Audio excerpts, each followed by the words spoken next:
Hi everybody, Victoria here. Today I'm going to talk about the pandemic, um, this virus, okay? When you talk about pandemic, I don't even know if I got the term right, pandemic or whatever. It's a term used to describe a virus or something that's spread over a large area, particularly practically the whole world, in this, the way this case is here, okay? Today I want to talk about it. I'm going to talk about why it's not the end of the world and why this has happened before. And it's nothing really, I mean, okay, we worry about things. I mean, we live in a society, this whole world lives in a way that it fears everything, you know. And when I talk about fear, fear is the very strongest word. It's next to love. It's actually the opposite of love.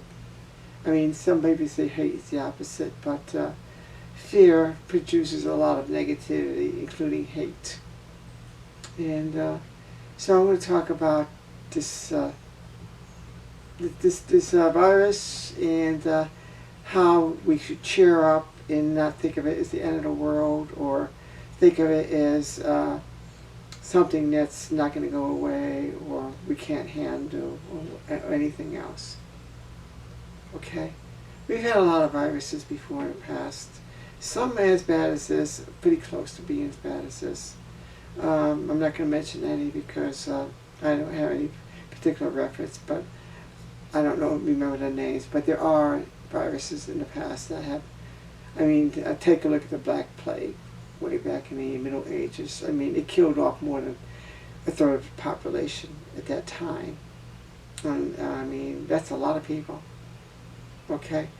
I mean, they didn't have the technology or anything back then to distinguish what it was about and how to deal with it. So they dealt with it the best way they can by, you know, burning the dead or whatever. You know, I mean, that's what he did things. You know, and you know, isolating people.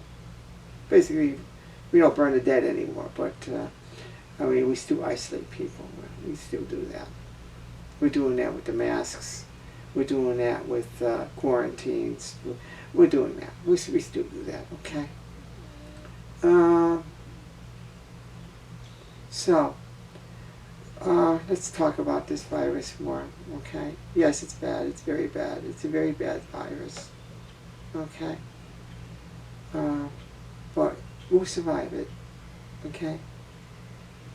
Now, I'm on a different... I think about this virus differently than other people do. A lot of other people do, okay? I mean, people get mad at me because I don't go around wearing a mask. It does not mean I don't respect these people or anybody.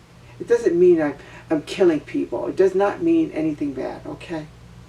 It means that I'm exercising my right as an individual to not to have to wear something that I don't feel is necessary.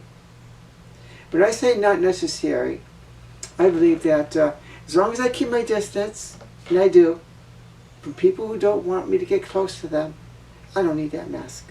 I don't need it at all. Okay? And that's how I feel about it. Okay? You may feel differently about this. You may see that, okay, she's not setting a good example here. Okay, maybe I'm not setting a good example. I'm not setting an example to what the WHO organization or this World Health Organization or other organizations say about what we should do about this. But I go by what my heart says, okay? I always have. Okay? And my heart would never harm another soul. It would hurt him. I would hurt myself before I hurt anybody else. That's the way I feel about life. And this virus, that doesn't scare me at all. If I get it, I get it. I mean, I have a very, very good chance of surviving it, like most people do.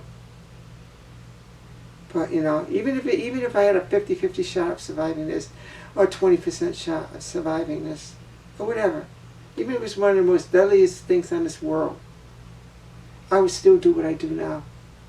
Why? Because life is too short. You know, I'm setting an example here, people, okay? My own example.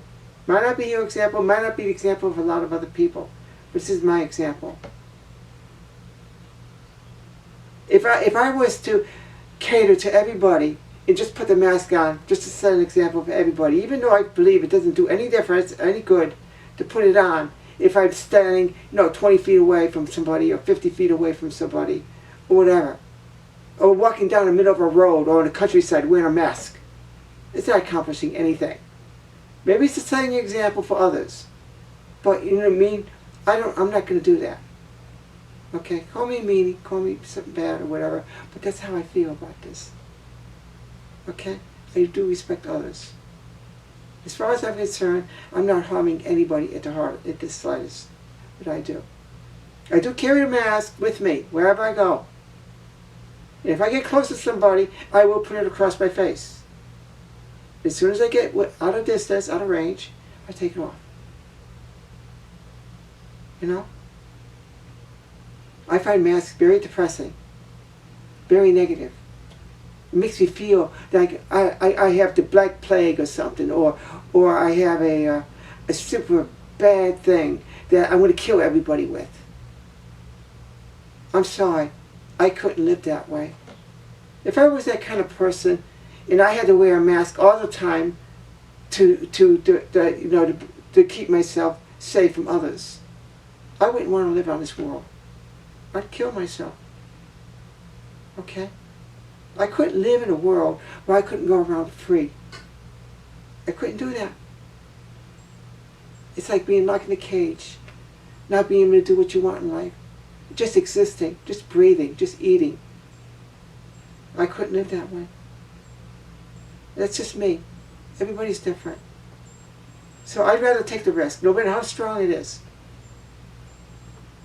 and do what I have to do in life. But I'll say this again. I say this so many times. I won't risk others as well. Don't worry about it. I'm not harming you. I mean, if I'm not wearing a mask here in my house, or if I'm not wearing a mask, with anybody not within 10, 20, 30 feet away from me, I'm not harming them. I'm not harming them at all. It's a show and tell.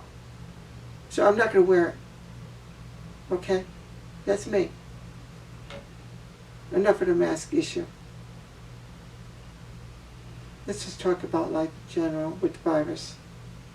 There have been viruses before. There hasn't been a virus yet that has killed us off. And there won't be. Fear will kill us off a lot easier than a virus will. Whether it be by war or by whatever. Probably war. War has always been the thing that's killed most people in this world anyway. Not viruses or anything else. We do more damage to ourselves than any virus has ever done, or any disease has ever done. Except for maybe the Black Plague. Okay? Now, let's talk more about this virus. There's going to be a solution. Okay? It's going to take time. And there's going to be spikes. Anytime you start exposing people more and more, mask or no mask, I'm going to say that again, mask or no mask. Most people are wearing a mask now, okay? Most are. I mean, so if you're going to go blame everybody, the few that don't wear a mask, that's why the spikes. You're full, whatever. I'm not going to believe that, honey. The only way to truly not spread this virus is to lock yourself in your room and not come out.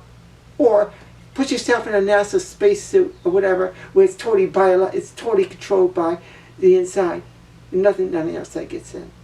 Or anything on the inside gets out. That's the only solution. That's the only thing until a solution comes up to this.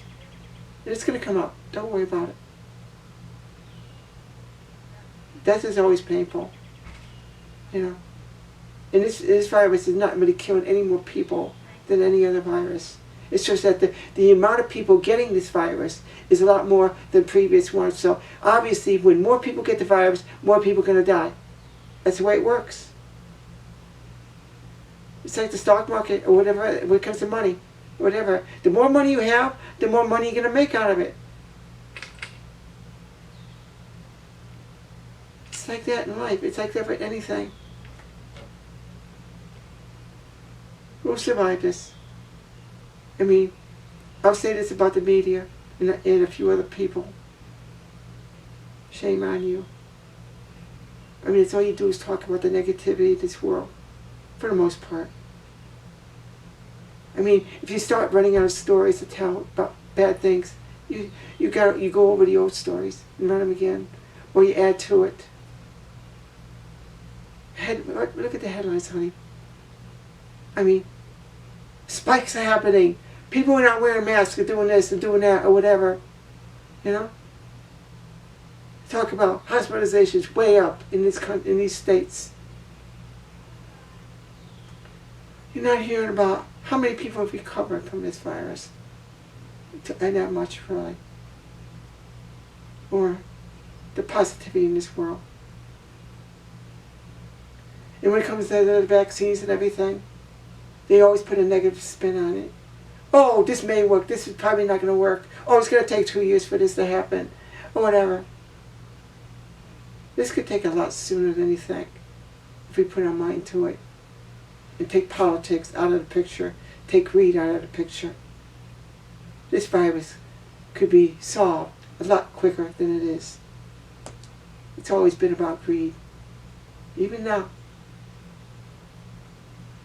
There's big money, huge money to be made. Whoever gets this virus vaccine done. Big, big money. And you bet there's a lot of things going behind the scenes about this. You can have the best vaccine in the world, and it could be shot down because it's not the other person's vaccine. I don't care about who makes up this vaccine or whatever. Just get it out there. Try different ones. Don't have to specify one. You know? You don't care. You know, we live in a society where the medical society is so damn scared about getting lawsuits. Very scared. So unless you get a 100% chance or practically 100% chance of this virus working, or no side effects or anything, it's not going to go through. Because everybody's worried about lawsuits. Especially the Medical Association. I've talked about this before. There are lots of natural cures, lots of natural solutions, and lots of other things going on out there that help people with viruses or any other sickness. But unless it's approved by the Medical Association and rigorously tested until it's about 100%, so nobody gets screwed or sued, it's not going to be released. So in the meanwhile, you got so many people dying, so many people suffering, just because there's like a 5% or 1% or 2% chance that something may happen. You have a better chance of getting out, standing out in your house, outside, getting hit by lightning, or getting hit by a car, than the odds of this virus, of these solutions causing harm to you. Look at anything they do these days. I mean, they have a list of about 8 million things that could happen to you. Side effects. They list everything. Because there's always a chance that something can happen. Always. I mean, it's a chance that you get hit by lightning. It's a chance that you get hit by an earthquake or a tornado or whatever. So they got to mention that. If they don't, they get sued. People are scared. People don't know what to do about this. And until things change, it's never going to change. That's how I feel about it. Again, we will survive this virus. And I'm setting an example here. I believe in people's rights. And I don't believe that if I go out there without a mask and don't follow what the crowd does or what the medical association does, it does not make me an evil person. It does not make me bad. It makes me have a different opinion. As long as I'm not harming anybody, and I believe firmly that I don't, because I have said this before. I love people. I love people a lot. In fact, I love people more than myself sometimes. And I love myself a lot. I will never harm another human being. It comes to somebody sweet and innocent getting hurt over me, I'll let them live. That's how much I care about other people over myself. I'm not afraid to die. I'm not afraid of life. I'm not afraid of this virus. And I'll live it. And I'll live my life. So if I go out there without a mask or whatever, and I see people who are willing to come up to me, give me a hug, or a kiss, or whatever, or talk to me less than 6 feet away. I mean, I'm talking about people I've never seen before. They're welcome. As long as it's their choice. And if it's their choice, and my choice, there shouldn't be any law or individual out there to tell me that I'm doing wrong. Because I'm not. I respect others. If people want to go around with the mask on, like Halloween, okay, I know humor here, but I know it's a serious matter. But, I mean, let them. More power to them. If they want to hide in their rooms, more power to them. If they want to just sit back somewhere and wait for this whole thing to die out, more power to them. But I'm not changing my life. Not for a virus, for anything. Because if I change my life and let time pass me, I can never get that time back. And if I was to surrender to this and say, okay, I'll just wait this out, you know, whatever, it's going to end sooner or later. Well, what's going to happen with the next thing coming around? Do this all over again? Keep doing this? And eventually your life ends and you don't have no life at all? If you really want to enjoy your life, honey, you got to take chances in life. And the bigger chances you take, the bigger the rewards. That's the way it works. And I'm going to take all the chances I can to enjoy my life. Again, not by harming others as well. If anybody get hurt, it could be myself. I believe that I have the right to do whatever I want to my body or to myself. And nobody has a right to tell me elsewhere. Different. Nobody. Nobody. Nobody. And I'm serious about this. If somebody wants to take their life, I think they should be able to. If people are suffering that bad, where they feel that life is not worth living, why should they live? I'm not promoting suicide. I'm not promoting anything like that, or the killing of life. I would never do that. I'm just saying in a situation where a person looks around and sees everything hopeless. Everything. There's no way to turn. They're in a corner. Why should you live? Why should you have to live? I know this is a very deep subject and a very controversial subject. That's how I feel. Everybody has the right to decide life or death over themselves. That's my opinion. Okay? Now, again, we will survive this virus. And the day when things get back to normal around here, is the day when we'll be very happy. Like I said, I haven't changed my life at all since this virus began. I do the same now as I did before this virus happened. The only thing different is I stay away from people who request it or fear this virus. It makes my life a little harder because I have less people to talk to or whatever because everybody's afraid. But hey, I'm not going to risk them. I'm not going to risk anybody. But I'm also going to enjoy my life to the fullest. Okay, Victoria loves you all. Please be good. Stay out of trouble. And remember, keep on smiling. Bye. I love you.